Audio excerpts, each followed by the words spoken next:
প্রিয় দর্শক, আসসালামু আলাইকুম। ট্রাইব্যুনালে অভিযোগ থাকলে হওয়া যাবে না সংসদ সদস্য, এরকম একটি প্রজ্ঞাপন আজকে জারি হয়েছে। বাংলাদেশ বর্তমানে ফেব্রুয়ারিতে নির্বাচন হবে। সেই নির্বাচনের অভিমুখে দেশ। এর মধ্যে বিভিন্ন রাজনৈতিক দলের মধ্যে মতানৈক্য আছে নির্বাচন নিয়ে। বিএনপি চাচ্ছে ফেব্রুয়ারিতে নির্বাচন হবে এবং সংবিধান অনুযায়ী যেভাবে আছে সেভাবে নির্বাচন হবে, এবং বিএনপি আশাবাদী যে এভাবে নির্বাচন হলে বিএনপি একক সংখ্যাগরিষ্ঠতায় তারা ক্ষমতায় যাবে। কিন্তু এরই মধ্যে যে ইসলামী দলগুলা আছে, সেই ইসলামী দলগুলা চাচ্ছে যে পিআর পদ্ধতিতে নির্বাচন হলে তারা ফেব্রুয়ারিতে নির্বাচনে যাবে, এবং ইতিমধ্যে তারা অনেকগুলো আন্দোলন করেছে পিআর পদ্ধতির জন্য। তো বিএনপি কোনোভাবেই পিআর পদ্ধতি রাজি হচ্ছে না। ম্যাক্সিমাম দলগুলোই চাচ্ছে যে পিআর পদ্ধতিতে নির্বাচন হোক। ইতিমধ্যে বিএনপি বলেছে যে, বিএনপির অনেক সিনিয়র নেতারা বলেছে যে যাদের জনপ্রিয়তা নাই তারা চাচ্ছে পিআর পদ্ধতিতে নির্বাচন হোক।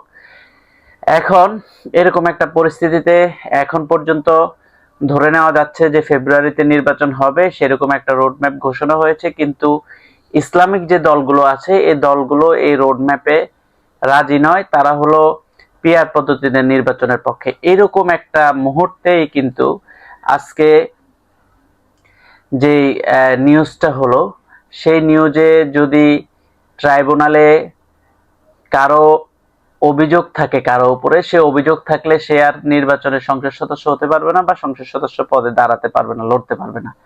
তাহলে ইতিমধ্যে বোঝা যাচ্ছে যে সামনে যে নির্বাচন, এই নির্বাচনে আওয়ামী লীগের যেই এমপিরা আছে, সংসদ সদস্যরা আছে এবং যারা নেতা আছে, ম্যাক্সিমামই হলো মার্ডার মামলা বা যে কোনো মামলা, বড় বড় মামলাতে তারা আসামি।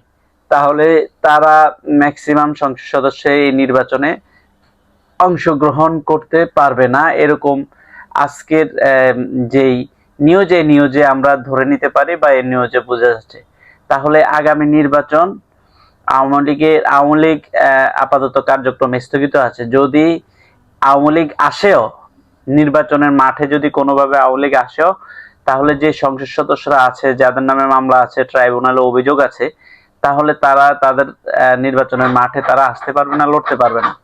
তা এখন দেখার বিষয় হলো এখন এটা কতটুকু টিকবে এবং কতটুকু থাকবে। যদি আওয়ামী লীগ নির্বাচনের মাঠে আসে, এটা মাঠে আসলে তাহলে যদি তাদেরকে এভাবে নির্বাচনে অংশগ্রহণ না করতে দেওয়া হয়, তাহলে আওয়ামী লীগের নির্বাচন করবে কারা?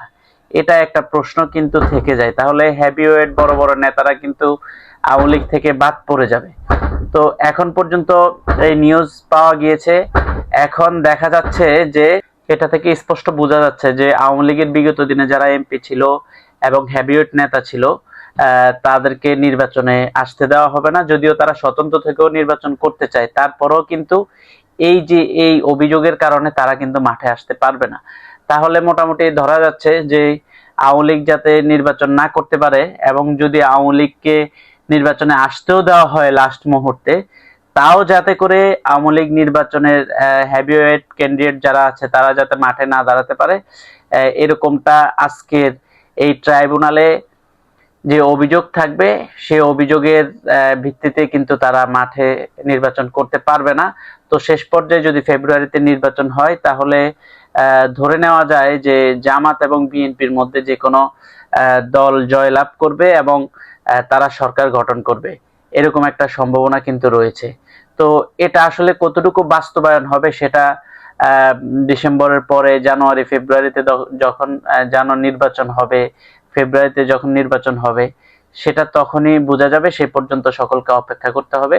তো আমাদের চ্যানেলে যারা আজকে নতুন দেখতেছেন ভিডিও, অবশ্যই চ্যানেলটিকে সাবস্ক্রাইব করে দিবেন, শেয়ার করে দিবেন। সবাই ভালো থাকবেন, সুস্থ থাকবেন।